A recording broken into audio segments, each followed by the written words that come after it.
미역국 얘기는 하지마. 나라와 열매가 심각한 표정으로 마주 앉았어요. 열매는 풀죽은 강아지 같던 엄마의 뒷모습을 떠올렸어요. 문득 열매는 뱃속에서 가시덤불이 자라는 것 같았어요. 열매는 결국 나라에게 망신살 뻗쳤던 트로트 가수 우주미 이야기를 실토했어요. 나라도 엄마에게 미안하기는 마찬가지였어요. 게다가 한 달 뒤면 나라의 생일이었어요. 생일 선물로 새 휴대전화를 사달라고 하려던 참이었는데 앙큼한 생각은 말도 못 꺼내게 되었죠. 나라는 신경질이 나서 열매에게 매운 소리를 했어요. 연예인만 쫓아다니더니 꼴 좋다. 언니도 그러면서 뭘? 휴대전화에 연예인 사진뿐이잖아. 열매도 속이 부글부글 끓었어요.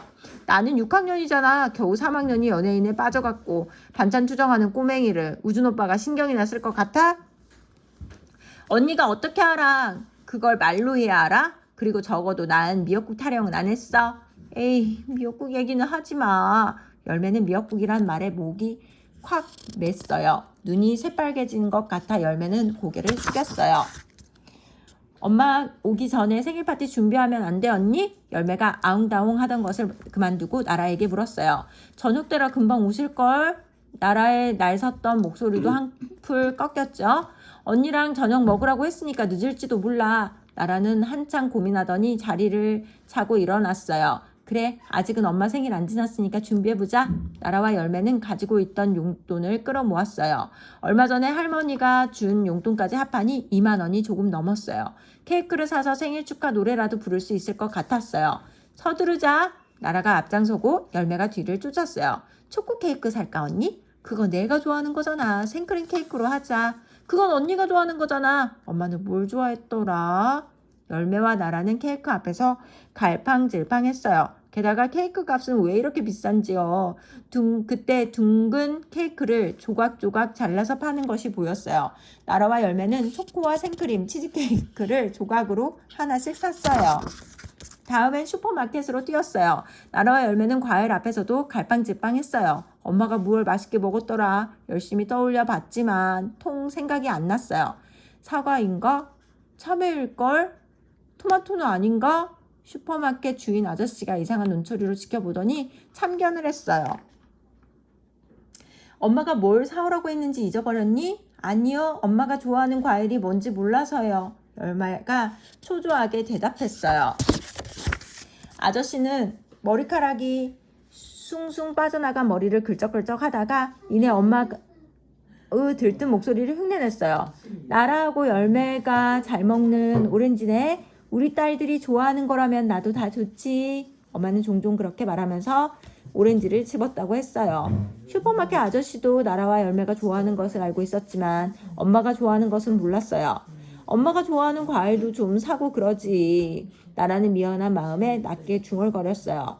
열매는 우준이 좋아하는 음식을 줄줄 외웠던 일이 생각나 부끄러웠어요. 한참을 말없이 고민하던 나라와 열매가 동시에 소리쳤어요. 사과! 쿨인내 나는 장미꽃. 나라가 슈퍼마켓에서 나오며 휴대전화를 열었어요. 아빠에게 엄마 선물을 부탁할 참이었죠. 벌써부터 아빠 몫으로 선물을 챙겨두고 있었어요. 그런데 아빠는 전화를 받지 않았어요. 나라가 메시지를 보냈지만 아빠는 깜깜무소식이었어요. 많이 바쁘신가 봐. 어떡하지? 계획이 틀어지자 나라는 막막했어요. 남은 돈 3,000원으로 선물을 고르는 일은 케이크랑 과일을 고르는 것보다 훨씬 골치가 아팠어요. 포기하는 마음으로 고개를 들고 하늘을 보던 열매는 문득 할머니가 생각났어요. 열매는 얼른 휴대전화를 열었어요. 전화기 화면에 우준 오빠 얼굴이 가득했지만 감상이나 하고 있을 틈이 없었죠.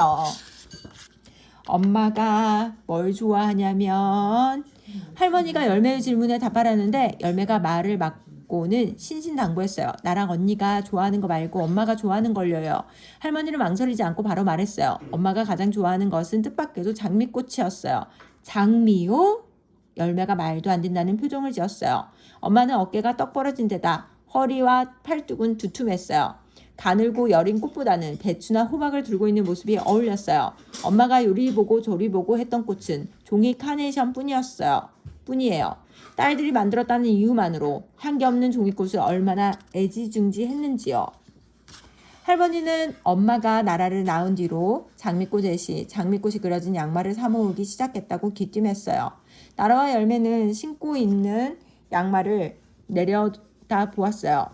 땀내와 쿠린내 풀풀 나는 장미꽃 무늬 양말이었어요. 자식이 태어나면 엄마가 뭘 좋아하는지는 별로 중요하지 않게 된단다. 어디 그런 게 장미 하나뿐인가? 할머니는 할머니의 딸에 대해 속속들이 꿰고 있었어요.